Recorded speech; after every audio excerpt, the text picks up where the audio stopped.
Assalamualaikum warahmatullahi wabarakatuh. Bertemu kembali di perkuliahan online dari Kurniawan Academy. Hari ini kita akan membahas uh, suatu isu dalam metode penelitian yang sedang tren di beberapa jurnal ilmu sosial dan ilmu politik, terutama di Amerika Serikat dan mungkin juga di Eropa. Itu tentang mixed method. Ya. Mixed method adalah metode yang mencoba untuk mencampurkan atau memblending ya atau membridging yang disebut dengan kuantitatif dan kualitatif ya kuantitatif dan kualitatif. Apakah ini satu hal yang bisa dicampur? Nah, ini yang menjadi pertanyaan banyak ilmuwan ya karena walaupun menjadi tren di di ilmu sosial, tapi mencampur dua pendekatan yang secara epistemologis itu berbeda, maka hasilnya juga tentu akan berbeda. Ya, oke, saya akan share screen, nanti akan lebih jelas kita kalau menggunakan whiteboard ya. Oke, pertama-tama kita akan membahas apa sih kelebihan dan kekurangan dari dua metode itu, kuantitatif dan kualitatif, dan mengapa ketika dua metode ini digabung maka akan menjadi mungkin secara kasat mata atau secara logika akan lebih baik ya. Yang pertama kita akan bahas tentang kelebihan dari penelitian kuantitatif dulu ya. Ya. Kuantitatif itu punya kelebihan pertama adalah dia bisa membuat generalisasi lebih bisa diterima ya. Artinya dalam mencari hubungan kausalitas sebab akibat, maka kita bisa mengatakan bahwa kuantitatif punya keunggulan. Artinya dia punya keunggulan dalam yang kita sebut dengan istilah external validity ya. External validity. Ini external validity adalah kemampuan penelitian untuk mengeneralisasi secara populasi secara umum ya. Jadi itu kelebihan dari penelitian kuantitatif sebenarnya. Namun di sisi lain penelitian kuantitatif itu punya kekurangan yang juga sering menjadi kritik dari penelitian kuantitatif, yaitu dalam masalah bagaimana dia pertanyaan why-nya bagaimananya.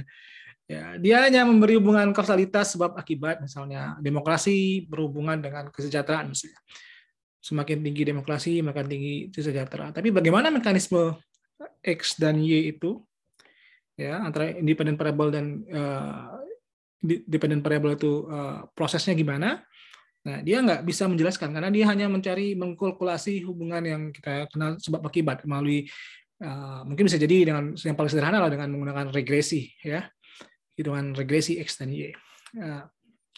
Tapi dia hanya menyediakan general pattern dari sebuah hubungan kausalitas atau asosiasi, tapi dia tidak bisa menjelaskan in-depth analisis tentang bagaimana proses ya X mempengaruhi Y misalnya. Ya, bagaimana proses itu? Ya, makanya dia punya kelemahan dalam internal validity. Ya. Jadi ketika misalnya teman-teman atau adik-adik atau saudara-saudara ditanya secara mendalam dalam ujian skripsi misalnya atau ujian tesis disertasi, maka biasanya akan diserang pada konteks internal validity-nya. Ya. Bagaimana proses misalnya demokrasi kok bisa menyebabkan kesejahteraan misalnya, atau kaya akan sumber daya alam bisa menyebabkan lemahnya dalam sisi partisipasi politik atau lemahnya dalam sisi demokrasi misalnya. Bagaimana proses itu nggak bisa dijawab dengan penelitian kuantitatif karena kuantitatif hanya akan menggunakan data yang besar ya, n-nya log ya besar, dan data setnya besar dari banyak negara dan banyak case studies, n logs-nya besar, jumlah kasusnya banyak. Tapi dan kemudian mereka bisa mengklaim bahwa ini adalah pattern utamanya ya, pattern utama ketika menjelaskan hubungan sebab akibat. Tapi ketika bagaimana menjelaskan bagaimananya, nah ini dia lemah dari penelitian kuantitatif. Lalu bagaimana dengan kualitatif? Kualitatif itu punya ciri yaitu small n ya, jumlah penelitiannya sedikit ya, ulang penelitiannya sempit ya, atau single case studies lah, single atau two case studies ya. Dia nggak mungkin menjangkau banyak karena kita nggak bisa menjelaskan secara detail dalam banyak kasus, misalnya suatu hubungan sebab akibat demokrasi dan kesejahteraan dalam misalnya 100 negara, itu nggak bisa menjelaskan secara umum karena kita pasti hanya akan menghasilkan itu hanya bisa dilakukan oleh penelitian kualitatif yang menggunakan dataset yang besar ya. Karena dia small n, maka dia punya kelemahan ya di sini. Kebalikannya dari kuantitatif ya, dia punya kelemahan di external validity. Misalnya kita meneliti dalam suatu konteks suatu daerah misalnya secara mendalam, kita sebut saja misalnya di provinsi Lampung misalnya. Bagaimana kemudian teori yang case studies Lampung itu bisa menjelaskan teori secara umum, bisa menjelaskan generalisasi secara umum populasi. Apakah itu bisa dilakukan? Ya, ini menjadi pertanyaan dalam penelitian kualitatif. Sehingga kemudian salah satu teknik case studies itu harus benar-benar mengapa kita memilih suatu daerah, itu harus punya justifikasi yang kuat. Nah, nanti mungkin ada bagian sendiri tentang bagaimana kita memilih kasus ya, apa justifikasinya. Jadi nggak bisa misalnya saya memilih kasus karena saya asalnya situ, nggak bisa. Tapi apa alasannya itu harus ada jelas. Dan karena kelemahan itulah kemudian dia punya kekurangan dalam external validity ya. Dia hanya bisa berbicara secara detail di konteks satu daerah ya, tapi nggak bisa secara umum digeneralisasi untuk seluruh populasi. Nah, tapi dia punya kelebihan di yang kita sebut dengan di internal validity-nya, karena dia menjelaskan bagaimana proses X mempengaruhi Y ya, atau bagaimana independent variable mempengaruhi dependent variable misalnya. Dia sangat detail di situ karena dia punya in-depth analisis. Proses men-tracing atau melacak proses bagaimana independent variable bisa mempengaruhi dependent variable ya, in-depth analysis ya, misalnya melalui yang kita sebut dengan istilah proses tracing misalnya. Dia melihat bagaimana hubungan kausalitas itu terbentuk, apakah ada intervensi, variabel intervensinya X mempengaruhi Y itu dari mana ya, dari bisa jadi dari faktor variabel Z, dan bagaimana mekanisme bekerjanya hubungan sebab akibat itu bisa diteliti atau dilacak dalam penelitian kualitatif. Jadi dia punya kelebihan. Nah, kelebihannya dalam internal validity. Nah, dengan latar belakang inilah kemudian para ilmuwan atau para pendukung mixed method mencoba untuk melakukan pencampuran. Nah, bagaimana cara mereka melakukan pencampuran? Ya, melakukan mixed method. Nah, biasanya ada beberapa cara untuk melakukan atau tools ya untuk melakukan mixed method ya. Dalam tulisannya sini Tero misalnya dalam buku Redesigning Social Inquiry misalnya, yang membahas tentang kritik terhadap bukunya Designing Social Inquiry dari Kiki V, King Perba. Sini Perba memberi alasan justifikasi apa yang bisa kita pilih untuk mengapa kita memilih mixed method ya. Sydney Tero, masalah tulisannya Sydney Tero ya. Dia memberi penjelasan tentang itu ya, tentang bagaimana menjembatani antara kuantitatif dan kualitatif. Nah, ini jembatannya apa? Yang pertama yang dia sebut dengan proses tracing, saya sudah jelaskan ya. Jadi bagaimana kita mencampur dua penelitian ini dengan proses tracing. Jadi kita sudah jelas hubungan kausalitas antara X dan Y-nya, lalu kita melakukan proses tracing dari sebab akibat ini, hubungan sebab akibat ini. Kita dengan cara penelitiannya kualitatif, ya, kualitatif. Sedangkan X dan Y-nya diawali dengan apa yang disebut dengan misalnya penelitian kuantitatif. Penelitian kuantitatif hanya memberi memberi yang kita sebut dengan pattern, general pattern-nya, hubungan sebab akibat general pattern-nya X mempengaruhi Y, atau apa independent variable mempengaruhi dependent variable, tetapi kemudian bagaimana kemudian melihat proses mempengaruhi itu, maka kita mendalami dengan kualitatif, ya, dengan proses tracing. Proses tracing itu seperti seorang detektif, ya, seperti Sherlock Holmes misalnya. Dia sudah punya suspek, punya hipotesis bahwa pelaku pembunuhan adalah misalnya si James misalnya. Lalu James adalah pelakunya, dan kemudian dia melakukan penyelidikan, ya, dipandu dengan kecurigaannya itu untuk melakukan proses tracing bagaimana kemudian bukti-bukti yang mengatakan bahwa si James adalah pembunuhnya. Nah, itu proses tracing itu seperti seorang pelaku, seorang detektif melakukan riset, ya. Jadi penelitian kuantitatif hanya memberi general pattern-nya, ya, dari data yang banyak, tapi kemudian didalami dengan bukti kualitatif. Itu yang disebut dengan proses tracing. Salah satu penelitian yang cukup berpengaruh di dunia ilmu politik adalah tulisannya Tom Pepinski misalnya, ya, tentang the regime change di Indonesia dan Malaysia. Ya, Tom Pepinski punya hipotesis dulu bahwa krisis ekonomi itu bisa mengaruhi krisis ekonomi akan mempengaruhi koalisi politik, dan koalisi politik akan membuat tidak solidnya koalisi, kemudian membuat terjadi perubahan regime change. Jadi misalnya Pak Harto itu jatuh karena ada krisis ekonomi. Krisis ekonomi membuat koalisi menjadi lemah, kemudian koalisi lemah, kemudian jatuhlah rezim Pak Harto. Koalisi lemah itu koalisi oligarkinya Pak Harto, ya. Jadi ada krisis ekonomi, kemudian oligarkinya tidak loyal, kemudian terjadi krisis ekonomi. Nah, ini yang kemudian hipotesisnya, semacam kuantitatifnya, ya, regresinya, kemudian cari secara statistik, kemudian bagaimana proses jatuhnya jatuh dan bertahannya dua rezim ini. Cara mencarinya adalah dengan cara proses tracing, mencari arsip, mencari berita, ya, seperti detektif tadi, melakukan wawancara, ya kan, untuk menjelaskan hubungan kausalitas antara krisis ekonomi dan jatuhnya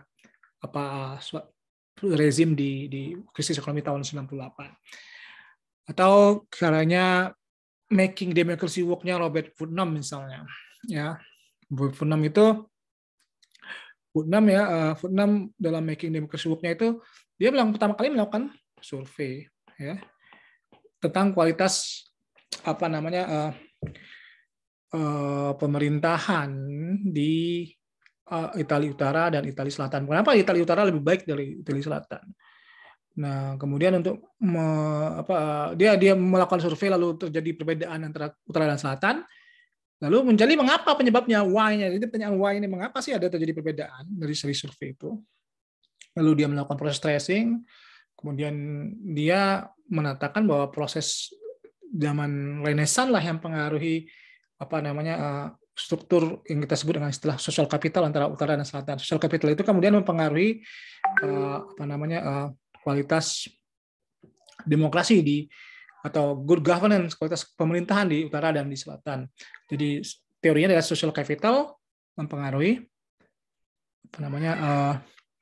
kualitas pemerintahan. Tapi kemudian bagaimana social capital itu bisa mempengaruhi? Nah, itu yang kemudian di tracing atau dicari dalam histori sejarah oleh Robert Putnam, dan ketemu bahwa kemudian budaya feodal di selatan lah yang kemudian mempengaruhi budaya feodalisme, kerajaan-kerajaan. Karena kerajaan di Italia itu selatannya kerajaan-kerajaan, sehingga trust atau social capitalnya rendah di bagian selatan. Tapi beda dengan di utara adalah budayanya egalitarian, republikan, ya, budaya budaya demokrasinya kuat, budaya sosial kapitalnya kuat, dan kerasnya juga kuat, sehingga kemudian karena sosial kapital di utara kuat karena dipengaruhi budaya egalitarian sama di masa Renaissance itu, kemudian membuat sosial kapital di dua daerah ini berbeda, dan sosial kapital itu kemudian mempengaruhi kualitas pemerintahan di era saat ini. Itu contoh bagaimana proses tracing terjadi di karyanya Robert Putnam. Jadi survei dulu, lalu proses tracing. Ya.